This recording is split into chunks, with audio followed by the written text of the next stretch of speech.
Avant de plonger dans cette histoire incroyable, pensez à vous abonner à la chaîne et à activer la cloche. Ici, chaque récit a quelque chose à dire, et vous ne voudrez pas en manquer un seul. Le manoir Whitmore, perché sur l'Upper East Side de Manhattan, était silencieux ce matin-là. Les rideaux de velours doré laissaient filtrer les premiers rayons d'un soleil hivernal qui peinait à réchauffer les rues enneigées. À l'intérieur, Eleanor Whitmore, 95 ans, regardait par la fenêtre en sirotant lentement son thé Earl Grey. Sa main tremblait légèrement, mais ses yeux, eux, restaient perçants, comme ceux d'une femme qui avait vu plus de combats que beaucoup n'en verraient en une vie entière. Eleanor avait bâti un empire industriel, une fortune colossale, et une réputation d'intégrité et de philanthropie qui faisait d'elle une figure respectée à travers tout New York. Elle avait survécu à la guerre, aux faillites de certains partenaires, et même à la trahison de concurrents avides.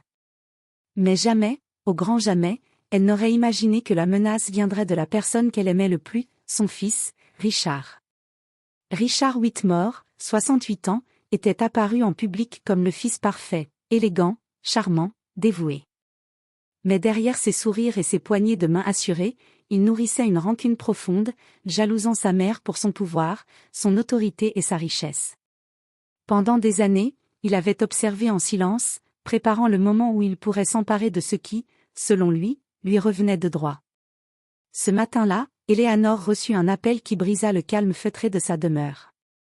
Son avocat lui annonça, d'une voix solennelle, que Richard avait vendu des parts essentielles de l'entreprise familiale, vidé des comptes stratégiques et signé la plupart des documents administratifs, sans son accord. En un instant, le fruit de presque un siècle de travail semblait s'effondrer. Eleanor sentit une colère froide monter en elle, mais elle ne céda pas à la panique. À 95 ans, elle savait que la vengeance et la justice n'étaient pas des impulsions, mais des stratégies. Sa mémoire, sa patience et son intelligence étaient ses armes. Elle se leva de son fauteuil, fit le tour de la bibliothèque où chaque étagère racontait l'histoire de sa vie, et murmura. « Richard, tu n'as encore rien vu. » Ce qu'il ignorait, c'était qu'Eleanor n'était pas simplement une vieille femme riche. Elle était une survivante, une stratège, et elle allait riposter. La bataille pour son héritage, sa dignité et la vérité ne faisaient que commencer. Le téléphone d'Eleanor vibra sur le bureau massif en acajou de son bureau privé. C'était Michael Harper, son avocat de longue date, celui qui connaissait tous les secrets de la famille Whitmore. « Madame Whitmore, il faut que vous vous asseyiez, dit-il, sa voix grave et hésitante. Eleanor posa sa tasse de thé et s'installa lentement dans son fauteuil. Michael lui tendit une liasse de documents. Ses mains âgées tremblaient légèrement, mais ses yeux ne quittaient pas la pile de papier. Chaque document portait le sceau de la trahison. Richard avait vendu des actions clés de l'entreprise familiale à des investisseurs inconnus, liquidé plusieurs comptes bancaires, et signé des contrats immobiliers majeurs, tout cela sans le moindre consentement de sa mère. Eleanor sentit un mélange de colère et de tristesse l'envahir. Son propre fils, son sang, était l'auteur de ce désastre. Ce même jour, Richard se présenta au manoir avec son sourire hypocrite. « Maman, je pensais que tu comprendrais que c'était pour le bien de l'entreprise, dit-il, comme si tout ce chaos était une décision rationnelle et désintéressée. » Eleanor le regarda droit dans les yeux. Chaque fibre de son corps criait la trahison. « Pour le bien de l'entreprise ? Ou pour le bien de ton compte en banque, Richard ?» répondit-elle d'une voix froide. Richard haussa les épaules, essayant de garder son calme. Mais Eleanor n'était pas dupe. Elle voyait la cupidité et la peur dans ses yeux, cette peur qu'elle n'avait jamais vue chez lui auparavant. Elle prit une grande inspiration, se rappelant tout ce qu'elle avait construit au fil des décennies. « Je ne suis pas encore finie, pensa-t-elle. » Ses alliés étaient prêts à intervenir, avocats, banquiers et même journalistes influents qui respectaient sa carrière et sa réputation. Elle savait que la riposte devait être méthodique. Eleanor posa les documents sur la table et dit lentement. « Richard, tu as peut-être vendu mes actions et vidé mes comptes, mais tu n'as pas encore compris une chose.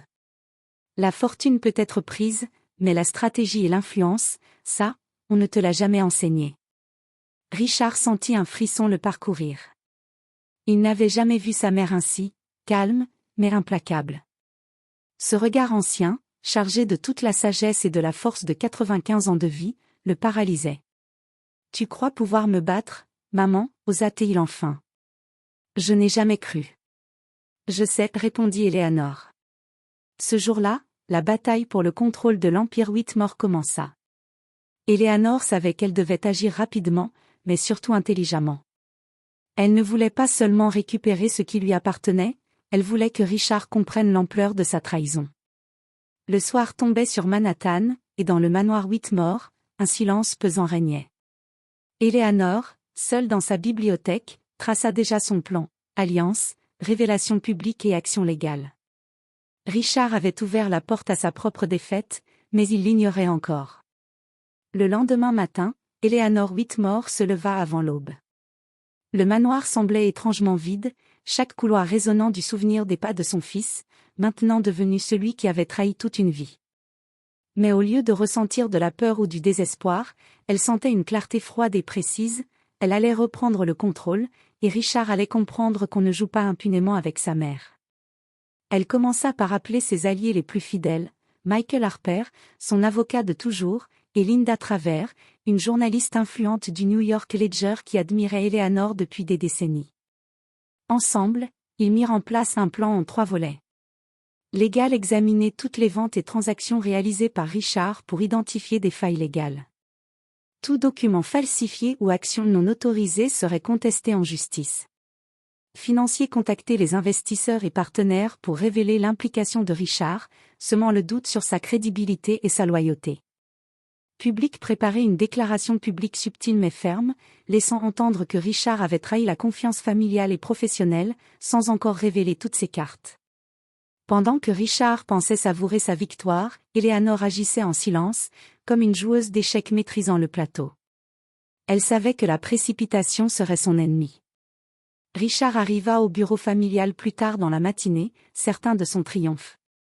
Il s'attendait à voir une mère vieillissante et impuissante, mais Eleanor l'accueillit avec un calme glaçant.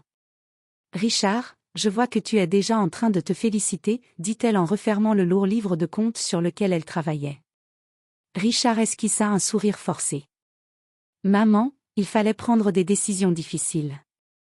L'entreprise ne peut pas rester coincée dans le passé. » Difficile ? Vendre des actions clés et vider des comptes, c'est de la trahison, pas de la décision, répondit Eleanor, son ton ferme et froid comme la glace. Sans un mot, elle tendit à Richard un dossier volumineux. À l'intérieur, des preuves détaillées de chaque transaction qu'il avait réalisée en violation de la loi et des statuts de l'entreprise familiale. Richard sentit le rouge lui monter au visage. « Tu ne peux pas utiliser ça contre moi, balbutia-t-il. « Oh, mais si, Richard. Et crois-moi, je ne ferai pas que l'utiliser. Je vais te montrer ce que signifie trahir sa propre famille, » dit Eleanor, ses yeux brillants d'une détermination implacable. Dans les semaines qui suivirent, Eleanor passa à l'action. Les investisseurs furent contactés, certains annulèrent leurs transactions, et les journalistes commencèrent à poser des questions délicates sur Richard et ses manœuvres. La réputation de son fils, jusque-là soigneusement construite, commençait à vaciller. Et Eleanor ne montrait aucune émotion. Elle savait que la patience serait son alliée la plus fidèle. Chaque sourire, chaque appel, chaque mouvement était calculé pour amener Richard à commettre l'erreur suivante, celle qui scellerait son destin. À 95 ans, Eleanor Whitmore ne se contentait pas de survivre. Elle menait une bataille méthodique, et Richard allait bientôt comprendre que la sagesse, la patience et l'expérience sont des armes bien plus puissantes que la cupidité et la tromperie. Les semaines suivantes, Manhattan bruissait d'un murmure. La vieille milliardaire Eleanor Whitmore, loin d'être une figure fragile, reprenait peu à peu le contrôle de son empire, tandis que son fils Richard voyait sa réputation s'effriter. Eleanor décida qu'il était temps de frapper sur un autre front, le public et les médias. Elle organisa un gala caritatif au Waldorf Astoria, prétendument pour lever des fonds pour une fondation qu'elle dirigeait depuis des décennies. Tous les investisseurs, partenaires et journalistes clés furent invités. Mais ce gala n'était pas seulement une soirée mondaine, c'était le théâtre de sa vengeance. Richard arriva, confiant, vêtu de son meilleur costume, prêt à se montrer en fils dévoué et héritier. Mais dès qu'il franchit les portes, il sentit l'atmosphère changer. Les regards curieux, les murmures à peine contenus et les sourires polis ne lui étaient pas destinés, ils appartenaient tous à Éléanore. Pendant le dîner, Éléanore monta sur scène pour prononcer un discours. Sa voix, claire et posée, captiva toute l'assemblée. Elle parla de ses années de travail, de l'importance de la loyauté, de la confiance et de l'intégrité. Puis, subtilement, elle aborda la question de la trahison dans les affaires et dans la famille, sans nommer Richard directement, mais en laissant suffisamment d'indices pour que tous comprennent de qui elle parlait. Richard sentit son cœur se serrer. Chaque mot d'Éléanore était une épée invisible, et il savait qu'il ne pourrait pas se défendre sans s'exposer davantage. Les murmures dans la salle se transformèrent en conversations discrètes, les journalistes prirent note de chaque phrase. La rumeur de ses actions illégales se répandit rapidement. Après le gala, Éléanore fit un geste décisif. Avec l'aide de Michael Harper, elle déposa une plainte officielle pour fraude et violation des statuts de l'entreprise contre Richard. Les documents étaient irréfutables, signatures falsifiées, comptes vidés, transactions illégales. Les autorités financières et juridiques commencèrent à enquêter. Richard essaya de riposter. Il fit appel à ses propres avocats, tenta de discréditer sa mère, de nier les faits, mais tout ce qu'il fit ne fit qu'aggraver sa situation. Les preuves étaient claires, et Éléanore, avec son calme et sa détermination, avait anticipé chacune de ses manœuvres. Une semaine plus tard, un article du New York Ledger titra « Empire Whitmore, la matriarche reprend le contrôle face à la trahison familiale ». Richard, qui croyait pouvoir manipuler sa mère, voyait maintenant son monde s'effondrer. Sa crédibilité, sa richesse et sa position dans l'entreprise étaient menacées. Éléanore, quant à elle, demeurait impassible. Elle savait que la bataille n'était pas encore terminée, mais chaque mouvement stratégique rapprochait la justice et la rétribution. Elle regarda Manhattan depuis son bureau, le soir tombant sur les gratte-ciels illuminés, et pensa. À 95 ans, je montre que l'âge n'est jamais une faiblesse, mais un avantage si on sait l'utiliser. Les semaines s'étaient transformées en mois. Richard Whitmore, autrefois confiant et arrogant, voyait sa vie se désagréger sous le poids des actions légales et de la pression médiatique orchestrée par sa mère. Chaque compte gelé, chaque partenaire retourné contre lui, chaque article publié rappelait que sa trahison ne resterait pas impunie. Éléanore, quant à elle, avançait avec une précision méthodique. Elle avait sécurisé les parts restantes de l'entreprise, renforcé son conseil d'administration avec des alliés fidèles, et préparé la confrontation finale avec son fils. Un matin, Éléanore convoqua Richard dans le bureau principal du manoir. Les murs étaient tapissés de souvenirs familiaux, photos d'anciens succès, lettres de partenaires prestigieux et portraits des fondateurs de l'entreprise. Richard entra, hésitant, conscient qu'il ne pourrait pas mentir ou manipuler sa mère cette fois. « Maman, je pensais agir pour l'entreprise, tenta-t-il, sa voix tremblante. Éléanore se leva lentement, son regard perçant fixé sur lui. « Richard, tu as pensé à ton intérêt, pas à l'entreprise, pas à la famille, et surtout pas à moi, dit-elle, chaque mot résonnant comme un coup de tonnerre. À 95 ans, j'ai appris une chose, la trahison n'est jamais sans conséquence.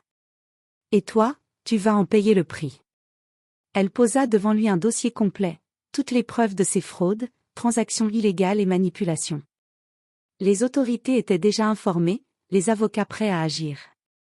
Richard comprit enfin l'ampleur de son erreur.